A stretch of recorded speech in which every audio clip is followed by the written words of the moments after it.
Okay, good afternoon, everybody. Welcome to today's NC-CAV seminar on where the title is Detecting ACC-driven vehicles in Vehicle Trajectory Data. Today, we are delighted to have Dr. Ali Reza Talepur from University of Illinois at Urbana-Champaign as the speaker. Before going to the talk, let me to introduce a few words about Dr. Talepur. He received his Bachelor of Science and Master of Science degree in Civil Engineering from Sharif University of Technology, Tehran, Iran in 2007 and 2009. He received his PhD in Civil and Environmental Engineering from Northwestern University in 2015. He's recently an assistant professor in the Department of Civil and Environmental Engineering at the University of Illinois at Urbana-Champaign. His research focuses on theoretical and experimental studies of human automated vehicles interactions, and he's the vehicle development lead in one of the US DOT automated driving demonstration grants. So my familiarity with Dr. Talepur goes back to the Auto Drive Challenge. He was the faculty lead advisor for the Texas A&M University, and from there we were still somehow in touch, and then gladly he accepted to be the speaker for today. Before passing the floor to Dr. Talepur, I would like to thank the sponsors of the project who has enabled this research, including North Carolina Department of Transportation, as well as gold sponsors Downtown Greensboro, Verizon, and RTI. With that, the floor is yours. Thank you. Thank you so much. Thank you, Ali, for the introduction, and thank you for the opportunity. It's actually great to be here. And I'm very excited about this. As Ali mentioned, most of my research these days really focused on human automated vehicle interactions, and we kind of like try to study this in its natural habitat in some sense. So we are really trying to look into the real world driving scenarios and how that works. And this is what this talk is about. So I'll try to be very quick in this talk, so hopefully leave some room for discussion. So vehicle trajectory data has been the gold standard in transportation community in terms of understanding how humans behave and how essentially we do traffic analysis. Also, some safety analysis is being done based on vehicle trajectory data. Essentially, if you're not familiar with the concept of trajectory data from transportation perspective, it includes the location of every vehicle in the traffic stream at any given time. And once you connect them, you get some sort of a time location diagram. So from the AV research perspective, there's been a lot of studies in terms of, especially from the motion planning perspective, on how human vehicles move around autonomous cars, and to predict the movement of these cars around has been quite important. So although the AV studies do not really focus on the vehicle trajectory data from the transportation perspective, which includes all the vehicles, but they're looking at a subset of that. So there is a great connection between the two, and that's where we are positioning ourselves in terms of research, and we're trying to connect these two together. So vehicle trajectory has been used a lot in the past probably 15 years now. The very first reliable one is called Next Generation Simulation Data, that was collected in California, multiple locations. I think the latest one is in 2005. There wasn't an HD camera back then, so it was like all SD, so the quality of those images and trajectories are very low.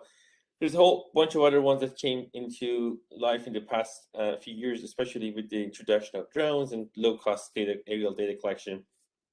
A very good one is a HID, and a couple of new versions came out of HID team that are based on mostly Germany, and they consider fairly high quality data sets. So, but there's one key issue here, and all of these. So the NG-SIM data was collected in 2005. Back in 2005, there aren't any. Well, there were very limited automation capabilities. Like if you had a very high-end car and could spend $100,000 on a car, you might get some sort of an ACC. But majority of the cars, probably almost all of them, did not have any sort of vehicle automation capabilities at level 1, 2, 3, or anything like that, if there exists really. So there's no ADAS features really. So and over time, these things have been quite widespread. Today, you can buy a Toyota. It comes as standard with any sort of with ACC and lane keeping and all sort of other features that will really help drivers, but also change the behavior of the drivers. And so these data sets do not really capture that. So they just treat the cars as cars. You don't really know if the car is being driven by a human or is being controlled by an ADAS feature. So that's number one issue with the existing data sets. But the question is, why should you care? And the why should you care part can take a while to discuss, because this is really a topic of interest for many researchers. But the key hypothesis here is, if you have an autonomous car on the road or some sort of autonomy like ADAS technology, the behavior of that car has likely to change the behavior of the humans around it. So from autonomous vehicle perspective, if you're operating an AV just by yourself, it is important because now you need to understand that change in human behavior in order to better predict how the car is going to move around, so you have a safer, maybe more efficient trajectory planning for your AV. From a traffic perspective, it's also quite important because if you have multiple of these ADAS operated vehicles around, it might change the entire traffic stream, how it operates, and it might change completely like the traffic flow dynamics. So the combination of, so from both fields, from perspective of both research directions, this can become quite important. So unfortunately, we don't have that data, and that's kind of like the first part of this discussion that I'm going to present. So we thought, okay, this data doesn't exist, so why don't we collect it? So we went to, so at the time when I was collecting it, was Texas, so we went to Austin and on I-35. If you guys are familiar with I-35 and Austin in general, I'm not sure if you are, but I-35 is a very interesting corridor. It has a clear directional traffic. So in the morning, it's very congested towards downtown Austin, and it's not congested at all towards outside the city. And in the afternoon, it's completely opposite. So, but it has a huge number of trucks as part of it that makes this congestion problem even worse. So what we did was we went there and we had 3 ACC-driven Toyotas, and we had them go up and down this section, and at the same time we were taking aerial video of these. So over 2 hours of data, considering congestion, we were able to do 5 runs of autonomous. So there was 5 instances that are ACC-driven vehicles in a platoon of 3 were able to go through the traffic. So I'll do an introduction to a new project that you're doing at the end of this, that is kind of like addressing one of the key challenges that you're facing here. For 2 hours, you only saw 5 cases. So it's not really enough data to make a meaningful conclusion out of this, but it's still not bad. So at least there is a data set that we know exists and has this ability. So this is like run 1, 2, and 4. And like in all these 3 cases, these are actually the good ones that I'm showing you. So the platoon integrity stayed the same, and the cars were going through the traffic stream following each other. In the other 2 runs, in one case, there was a car that pushed it, did a forced lane changing between the car, second and third car. So essentially direct the platoon apart. And in one of the other runs, actually, so one of our drivers couldn't keep up. I mean, the car couldn't keep up because there were different types of vehicles there, and so there was a huge gap between them. But I'll discuss that in results and how they're being shown. But just to give you just an overview of this. So we took the aerial video and we had the cars marked, so we knew where the cars are at any given time. And so this is like now a standard object detection and tracking algorithm. So we use ResNet 50 for detection. So we had to retrain it because almost all the data set that you see are actually from the vehicle perspective, designed for autonomous vehicle, which makes sense. Nothing is really trained to look from the above. And then, so we had to retrain it. So we did a lot of annotation by hand to do the training. And then we had the tracking, a simple tracking. And we had then the trajectory extraction, which had a lot of smoothing and sliding window smoothing, Kalman filter, and essentially we extracted location, speed, and acceleration. And this is the time and space diagram for each lane. So there are 4 lanes here. This is for each lane over time. See, each line is a vehicle, and this means like some sort of a slowdown in traffic, which is called shock wave among the transportation community. And the vehicle's going and moving forward, and then it's slowing down, comes all the way to stop. So this is like the slope of this is the speed of the vehicle, and then it accelerates again. So this is some sort of a stop and go traffic. You see like some lanes, this is the leftmost lane, really had no congestion, moving very good. And these the two most right lanes had to deal with an on-ramp, so there was a lot of slowdown was happening. Okay, so any questions so far?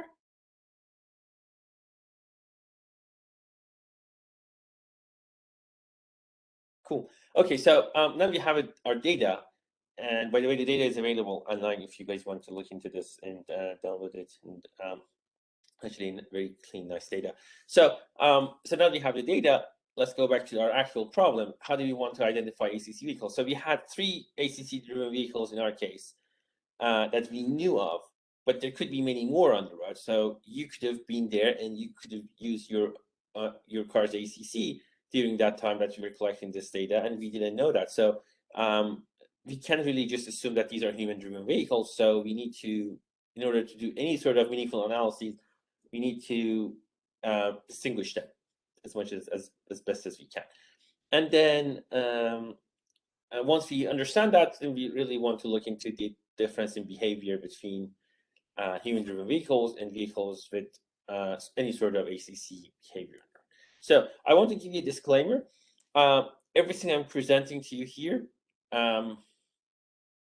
is some sort of proof of concept. So if we haven't been able to generalize it yet, we are collecting a new sets of data sets as part of the US DOT sponsored project in Washington, DC and Chicago in 2 locations.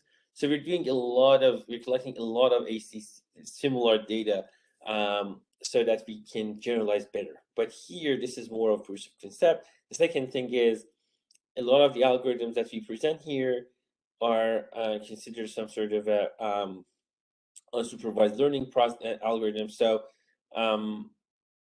they work for this particular condition, which is very congested. If you go to like a free flow traffic when there's really no traffic, this can be different, because if there's really no one around you, your ACC versus regular cruise might not be really it's not any different, because your vehicle's not going to react to any car. There's no car around to react to anything.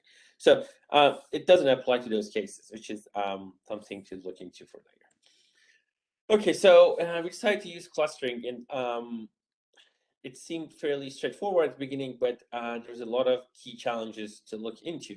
So if you look at just some of these, some of the data, so these 3 are the ACC-driven vehicles, and these 3 are the immediate followers. So you see the behavior is slightly different, so a lot more closer to each other. But they particularly picked this one because they're close. It's not the case all the time. But at least you can see for some of these cases, there is a clear similarity between the ACC-driven vehicles and other vehicles that are following them, which tells us, okay, this might be a good source, good starting point to look into this, and maybe clustering would be a great choice for this. But there's been some key challenges which I'm going to get to in a minute. So we used 8 features: speed, acceleration, time headway, and space headway, and their changes over between 2 frames. And so we had to normalize them, because we don't want to have one feature like speed is a lot larger value than acceleration, so it might carry more weight if you just use the pure value. So we normalize them in terms of their, just normalizing them percent the average. And then we also use PCA to construct uncorrelated features. So a lot of these features are very correlated, like speed acceleration are correlated, like spacing and speed are correlated. So we use PCA to create uncorrelated features out of these 8 features. So, and then we use those for clustering. So, but here's where it comes to challenge. So when I tell you to cluster, I don't know, like a whole bunch of data points that you want to do. So the first thing that you can do is use Euclidean distance. So it's perfect, right? So you have a whole bunch of features, let's say 8 features. And then each one of them, you calculate the distance between them, and then that would be the distance between the 2 data points. So you find the closest one that matched the best, and there you have your clusters, which would be ideal, but it doesn't work here for a very particular reason, and that is the shape of the data. So we have time series data. Unfortunately, we don't have point data. So for every single trajectory, if you separate the points, there's no meaning for them.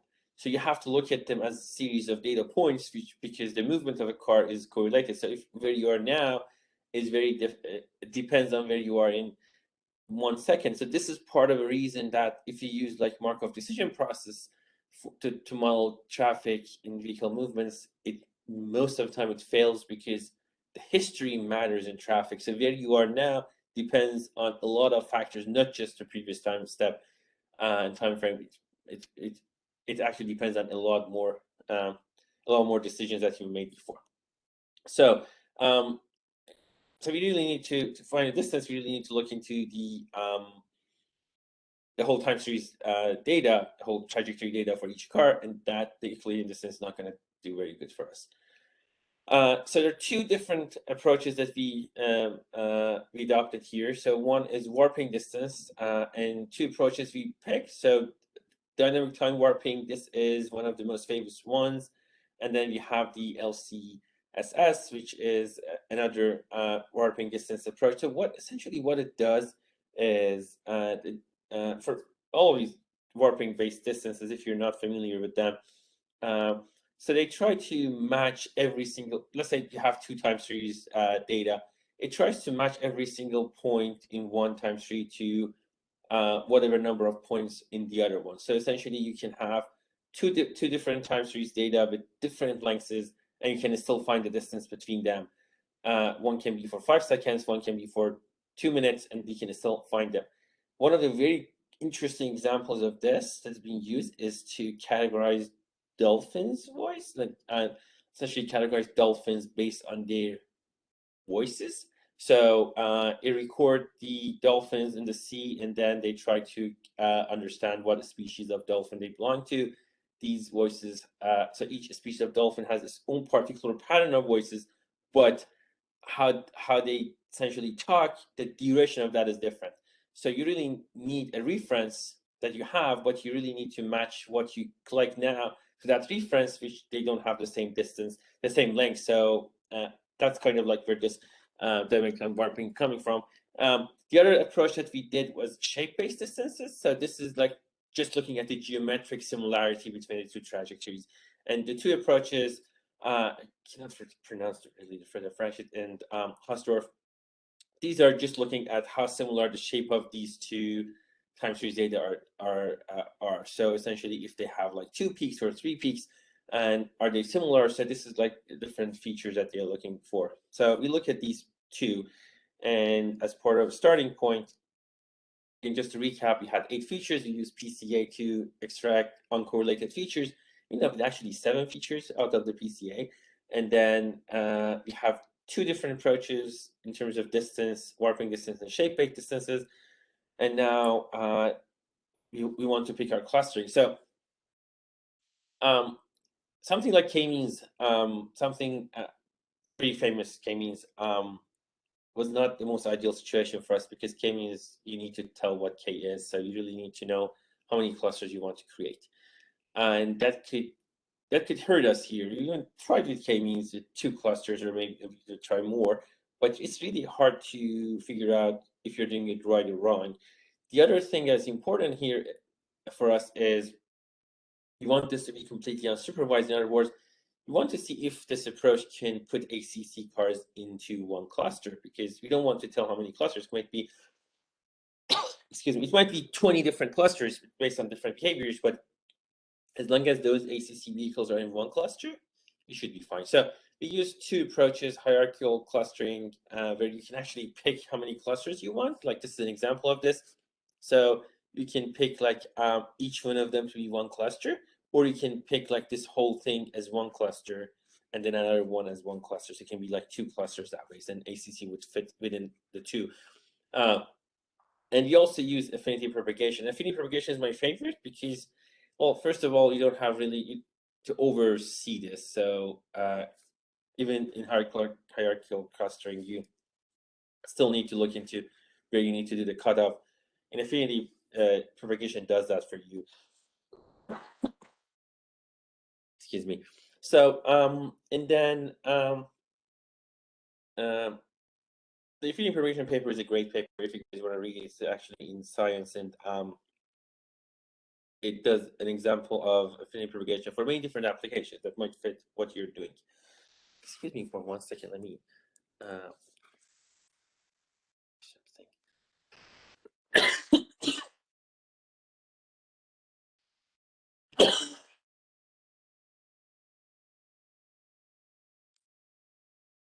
Sorry. Instead of muting, I stopped the share. My apologies. Anyway, so we tried both of these. I'm going to present the affinity propagation results because that's more interesting one. And then we the 4 different essentially distances, 2 LCSS approaches with different parameters in DTW, kind warping in the 2 shape-based ones, and for each run. This figure here tells us how many clusters ACC vehicles sit into. So 2 means out of the 3 vehicles, 2 sit in one cluster and 1 sit in another one. So it's not really desirable. 3 means every single one of them is one cluster. So they might have other cars as part of that cluster. That's fine, but they are not in part of one cluster. And 1 means all 3 are part of one cluster. And again, you might have other cars as part of that cluster, which is desirable. That means that their behavior is similar to ACC cars, but essentially, as long as you're in one cluster, you're good. So DTW and affinity propagation gave us pretty much the best results, except for round 4, which I told you there was a whole bunch of issues in terms of someone cutting in front of us and everything else. In all the other ones, all the ACC vehicles stayed in one cluster, which was what really hoping to just get to see out of these. Wasn't the case. So the shape-based distances performed really bad, and LCSS could do very good, but we had to do a lot of tuning, and DTW didn't really need any extensive tuning to get. So these are just some matrices out of this. So we compared several things. So this is like standard deviation of headway, average headway, and this is space headway, time headway, and this number of vehicles in each cluster. So we had, like, for instance, in run 1 we had 7 clusters total. In run 2 we had 5 clusters only. The whole point here is you see, like in cluster 3, which had all 3 ACC vehicles, we had also 16 cars. So essentially 13 more cars were categorized to have the same behavior as the ACC driven vehicles. In run 3, that number is 15. This is actually really good. It tells us that there are 12, like in run 3, there are 12 more cars that behave just like our ACC vehicles in that time that we see the ACC vehicles. They may or may not be ACC driven. We don't know that for sure because there's no ground truth here. But at least we know their behavior is very, very, very similar to ACC vehicles. And the number is consistent with fairly the market penetration of ACC vehicles in Texas. So it's fairly comparable to that number, which is about 30%. So yeah, so some interesting findings out of this that way. But important part was, as long as ACC cars are in one cluster, we are a little bit more confident that all the other cars in that cluster should have a very similar behavior.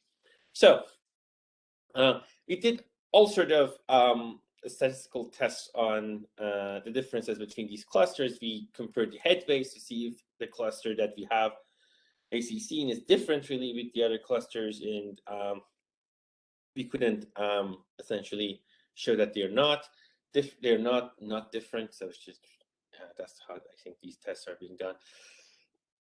We also look at the variances, same results. We look at the distribution of headway. We also look at the basic mean variance differences. In most of these cases, almost in all of them, the differences were statistically significant.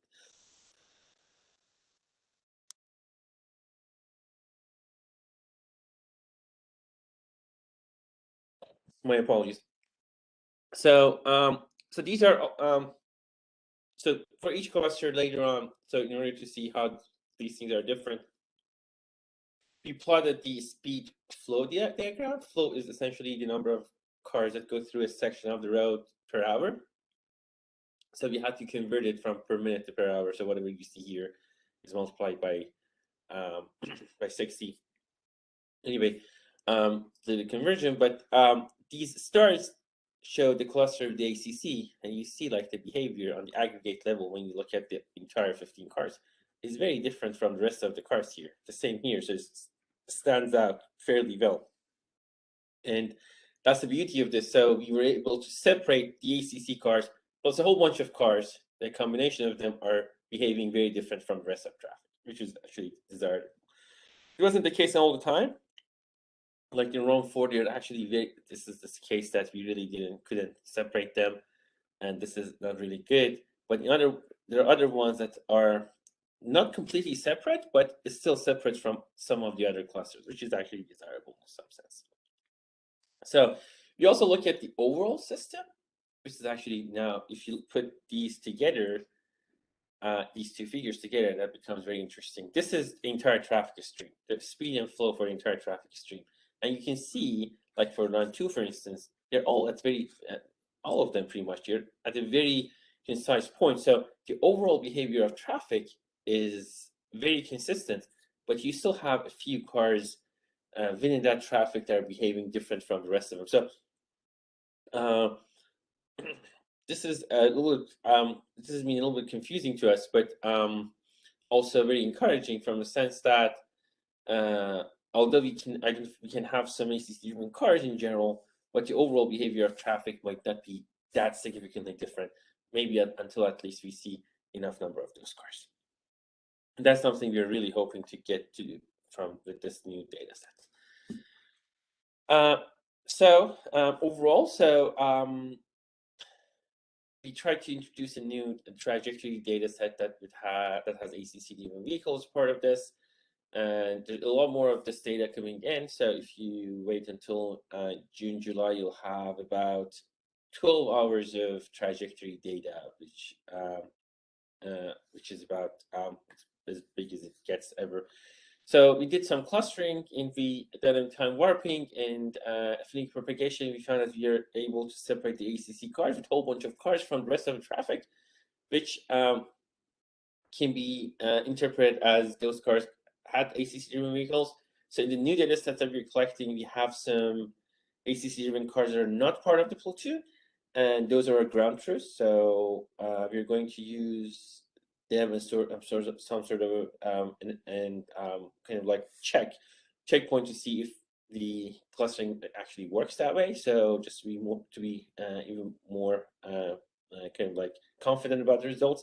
And then I also found out that there's a lot more to learn from the aggregate behavior and traffic perspective and how the ACC cars are impacting the entire traffic at the aggregate level. It seems that there's not much difference, but at the individual vehicle, at the individual cluster level, it seems that the behavior is significantly different. So we're trying to understand how that shapes the traffic system.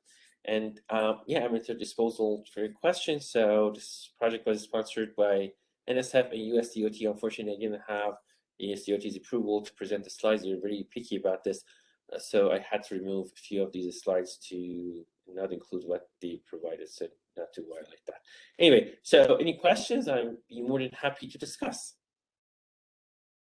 Thank you so much. So any question to Dr. Talipu?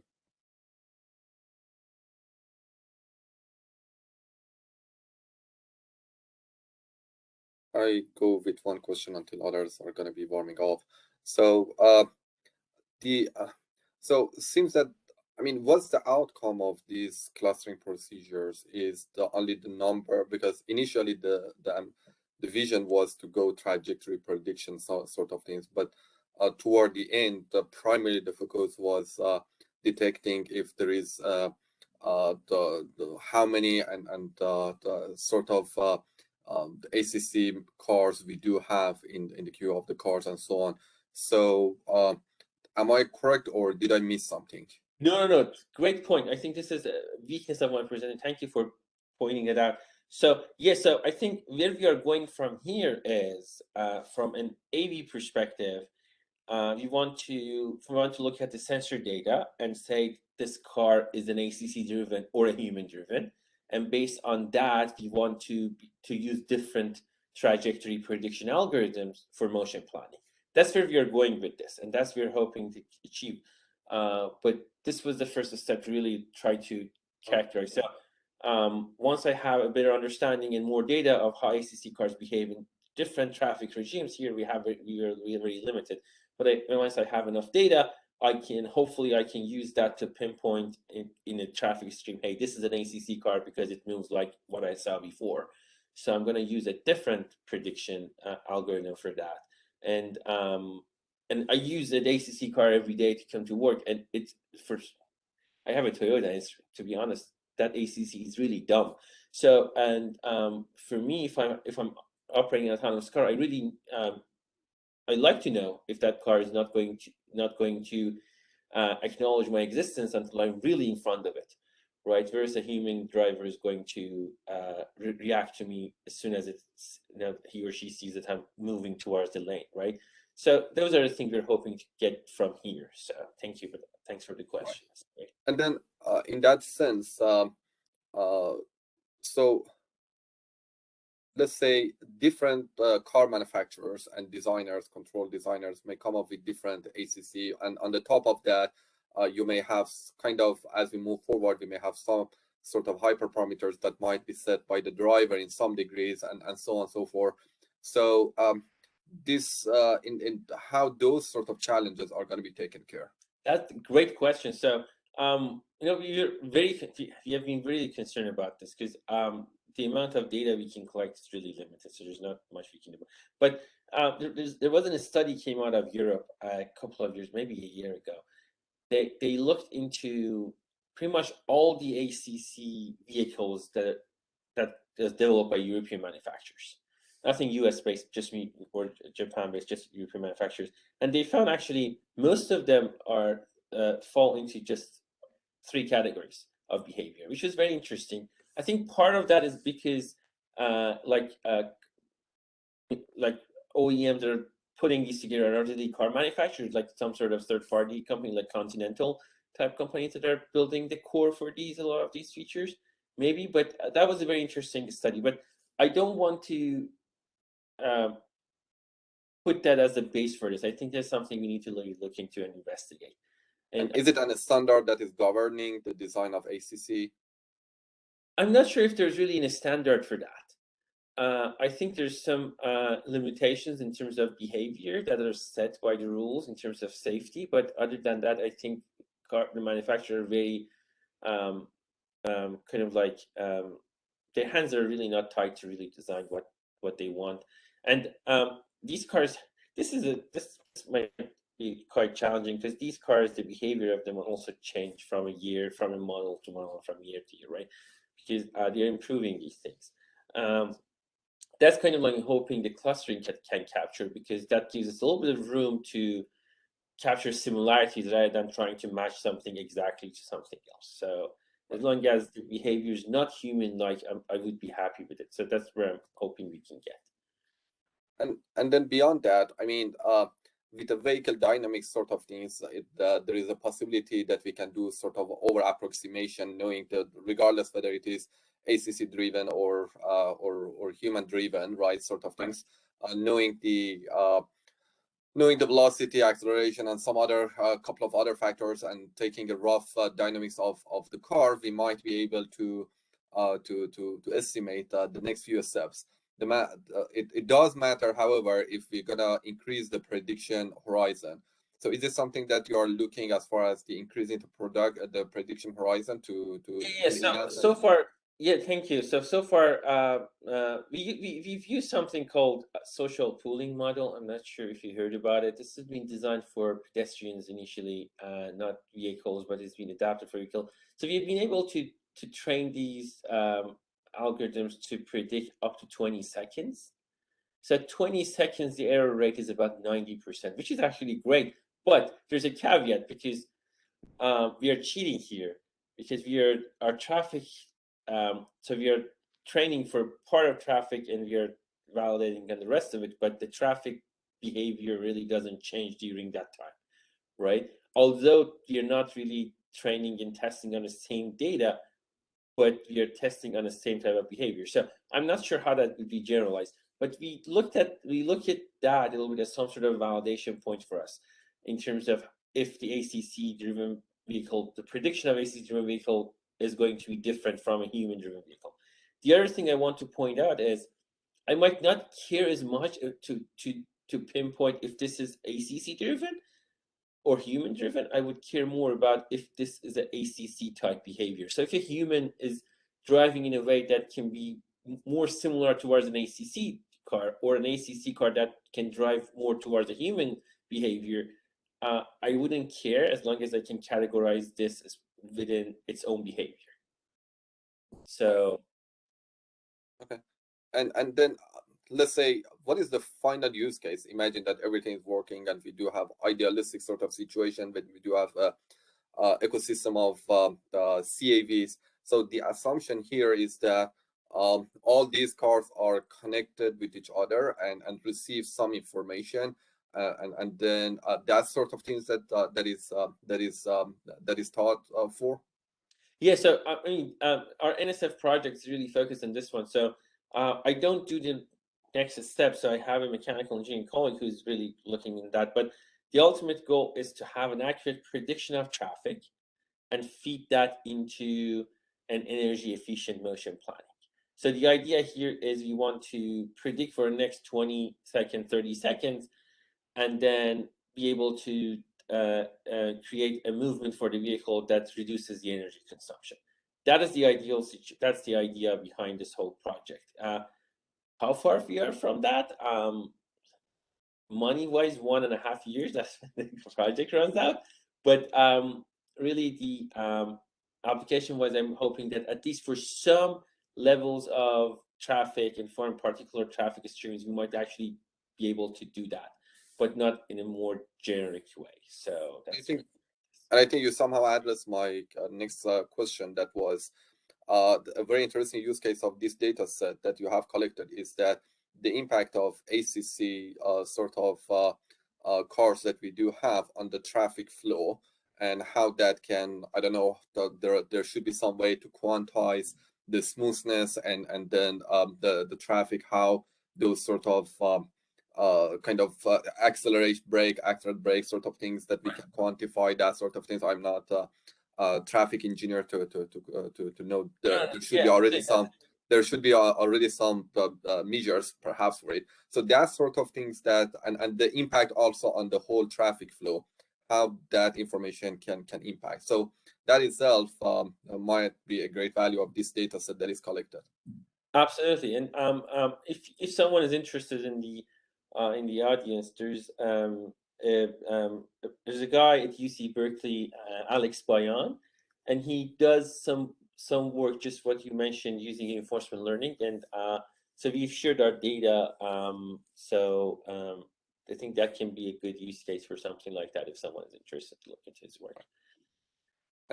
And last question from my side, and hopefully everybody the others have been already warmed up. And okay, so do you think that this data might be available either now or sometimes later that we can take a look as well? The Austin data is available now. So so my website is broken actually because they just updated, and mine is no longer supporting a new version. But if someone is interested, shoot me an email. I'll share the Austin data. The new data that we're collecting in DC and Chicago, that will not come up before June. but that's a lot more comprehensive. That covers a lot longer range, about 3 miles of highway in Chicago in one segment, about 1.5 in another segment. So, and we have a lot more runs of ACC cars in that. So that's a lot more comprehensive data. But that one will be available in June, hopefully. Thank you. So I'm done, guys, with my questions. So any other questions?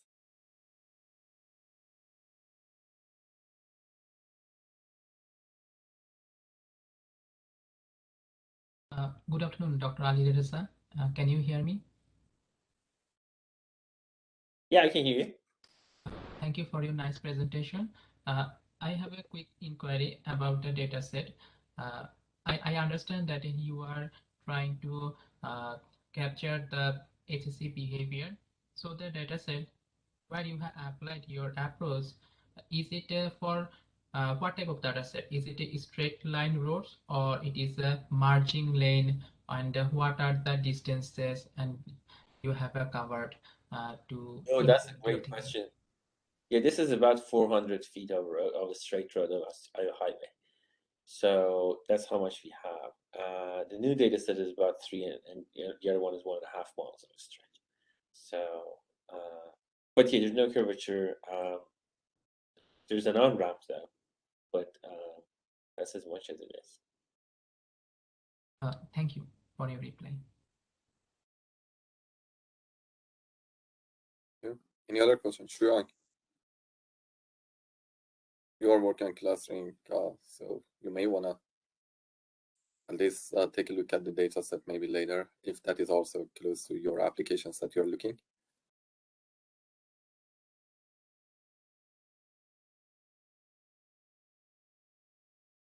So I think if there is no other question, I pass it to Stacey for an announcement, for